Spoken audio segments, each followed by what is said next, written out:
Clap, bonjour. J'ai chié l'intro, c'est pas la mienne. On connaît tous l'hôpital, on a déjà vu un truc qui ressemble à ça. Mais il y a des gars, il sait comment ça marche. Dis-nous comment fonctionne un IRM.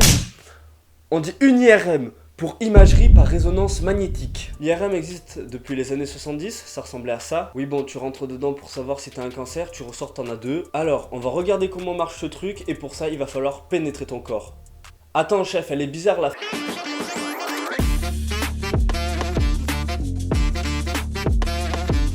L'IRM utilise la résonance magnétique nucléaire. On dit nucléaire parce qu'on va utiliser certaines propriétés du noyau des atomes. C'est quoi un atome, fils de pute ?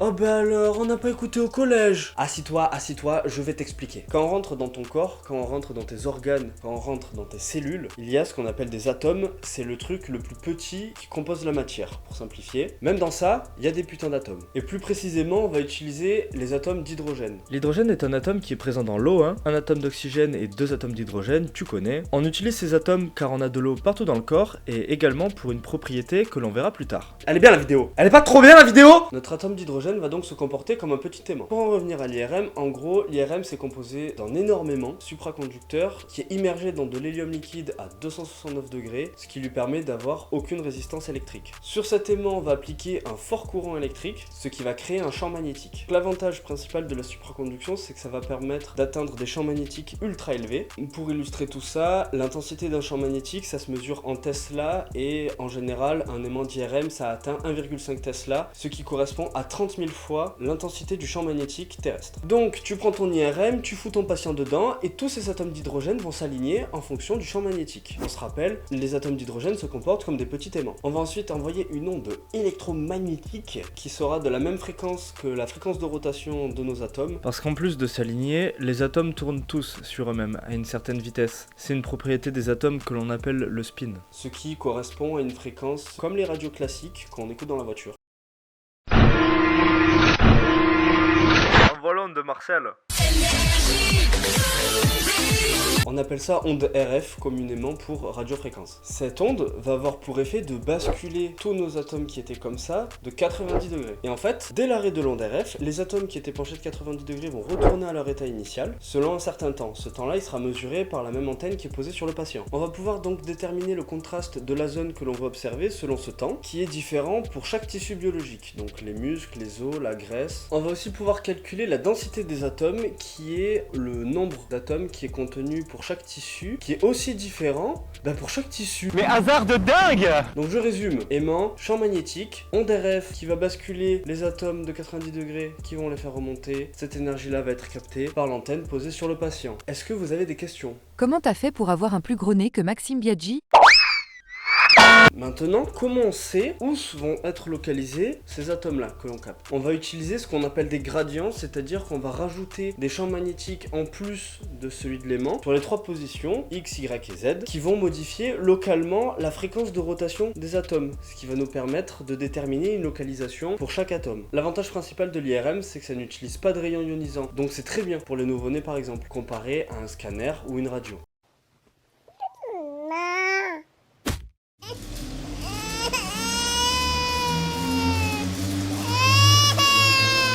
L'IRM est généralement préféré pour ce qu'on appelle les tissus mous, pas durs, pas fondus, mous, un peu comme ma bite, comme le cerveau, parce que c'est des tissus qui ont tendance à avoir plus d'eau que les autres. Par contre, il y a des petites contre-indications, donc pour les personnes qui ont des pacemakers ou tout autre objet métallique, il y a un putain de gros aimant. D'ailleurs, il y a déjà eu des gros accidents, soit des personnes qui sont restées collées, ou alors des objets qui sont rentrés, donc genre des lits, des chaises, des trucs comme ça. T'as compris la vidéo, fils de pute? Alors tu likes. T'as compris? Tu likes et tu t'abonnes et tu te dépêches. On n'a pas fini. T'inquiète, le lourd il arrive là. On va maintenant regarder les évolutions possibles à cette technologie. Déjà, comment on pourrait améliorer la qualité de l'image? On a la possibilité tout simplement d'utiliser des plus gros aimants. Un plus gros aimant, ça nous permettrait de générer un champ magnétique qui serait plus grand et le signal que les atomes vont renvoyer sera plus élevé. Donc la qualité de l'image va être améliorée. Avoir une meilleure qualité, ça nous permettrait de progresser beaucoup sur Le cerveau. En 2021, dans un centre de recherche totalement dédié à l'exploration du cerveau, a été fabriqué le plus gros aimant utilisé sur des humains, le plus puissant du monde. Et c'est en France. Cocorico. Pour vous dire, cet aimant-là, il fait 11,7 Tesla, donc c'est 8 fois plus puissant, en gros, que des IRM classiques. C'est un monstre de 132 tonnes, 5 mètres de long, 5 mètres de diamètre. Et pour le refroidir, vous vous en rappelez, pour qu'il soit supraconducteur, on utilise 7000 litres d'azote liquide. Le pire, c'est que j'ai fait le malin à vous dire que 7000 litres, c'était beaucoup. Mais en fait, ça, c'est quand le circuit est fermé. C'est-à-dire qu'à la toute première mise en froid de l'aimant, c'est-à-dire dès qu'il est arrivé, dès qu'ils l'ont installé, bim, dès qu'il a fallu le refroidir, alors déjà, ça a duré 14 putains de semaines. Et là, les frères, ils ont utilisé 250 000 litres d'azote liquide et 18 500 litres d'hélium liquide. Ça fait beaucoup là, non? Dans le domaine du nucléaire, cette fois, il y a encore plus gros. À Cadarache, on est en train de construire un aimant de plus de 1000 putains de tonnes. Ce buffle mesurera 18 mètres de haut et fera 13 Tesla. Bon, ce genre d'aimant, c'est pour être utilisé pour ce qu'on appelle la fusion nucléaire, une source d'énergie plus puissante et qui générera moins de déchets qu'actuellement. Maintenant, on va parler d'intelligence artificielle. Qu'est-ce qu'elle pourrait foutre ici? On va vite fait définir ce qu'il y a, et ça, on va juste aller sur internet et prendre la première définition.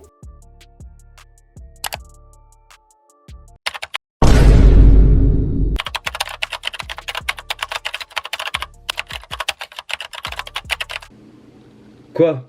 Vous avez jamais vu quelqu'un qui utilise Edge? Donc, l'intelligence artificielle est un processus d'imitation de l'intelligence humaine qui repose sur la création et l'application d'algorithmes exécutés dans un environnement informatique. Son but est de permettre aux ordinateurs de penser et d'agir comme des êtres humains. Avec l'IA, on va pouvoir déjà améliorer la qualité de l'image. Alors ça fonctionne un peu comme le DLSS pour les connaisseurs. Le but est donc de créer une image en faible qualité qui va être reconstituée en plus haute qualité grâce à des rajouts de pixels via cette intelligence artificielle. Donc ça va permettre de gagner du temps sur le temps de passage des patients. Donc pour les personnes claustrophobes par exemple, ça peut être cool. On peut aussi utiliser l'intelligence artificielle pour de l'aide au diagnostic. Elle va prendre les images de l'IRM et elle va pouvoir détecter les tumeurs, les cancers, les fractures, les choses les plus simples à repérer. Pour l'instant, c'est vraiment utilisé comme une aide et ça ne remplace pas encore le radiologue qui interprète les images. Si je vous disais qu'on pouvait lire dans les pensées grâce à un IRM et de l'intelligence artificielle, eh bien c'est ce qu'ont réussi à faire des chercheurs de l'université d'Austin au Texas. Ils ont placé 3 patients dans un IRM pendant 16 heures à leur faire écouter une histoire. Le but était d'analyser leur activité neuronale. Entre parenthèses, on appelle ça une IRM fonctionnelle, c'est-à-dire que le patient va être soumis à un stimulus, dans notre cas une histoire, qui va activer certaines régions de son cerveau. On pourrait aussi lui demander de dire quelque chose ou de faire un geste. Donc monsieur, une fois que vous êtes dans l'IRM, vous me faites le signe, hein?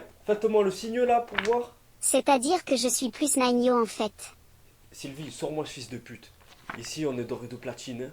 Les régions activées par ce stimulus vont être en surabondance d'oxygène, ce qui va être détecté par l'IRM. Donc, pour en revenir à nos chercheurs, le fait de faire écouter du coup à 3 patients une histoire va entraîner un encodeur qui va pouvoir prédire en fonction de la suite de mots l'activité neuronale correspondante. On va ensuite leur faire écouter une nouvelle histoire, qui évidemment ne fait pas partie des histoires d'entraînement, et l'encodeur, en ayant uniquement les images de l'IRM, donc de l'activité neuronale des patients, va pouvoir retranscrire l'histoire en analysant uniquement les stimulus cérébraux. C'est un truc de fou ou pas? Encore plus fou, avec la phrase que l'encodeur génère, il va calculer l'activité neuronale correspondante à l'histoire qu'il vient de générer, il va la comparer à l'activité cérébrale qu'il a récupérée du patient de l'IRM et va recalculer pour se corriger. Il est tarpin fort. Bon, pas d'inquiétude, c'est pas encore qu'on va pouvoir lire les pensées du premier connard qui vient. En fait, du moment que la personne elle se concentre pas sur l'histoire qu'elle entend, l'encodeur il peut pas s'entraîner. C'est la fin de cette vidéo. Merci à tous d'avoir écouté un connard comme moi. Si ça t'a plu, like cette putain de vidéo, abonne-toi, active la cloche et surtout partage la vidéo à tout le monde. La famille, les amis de la famille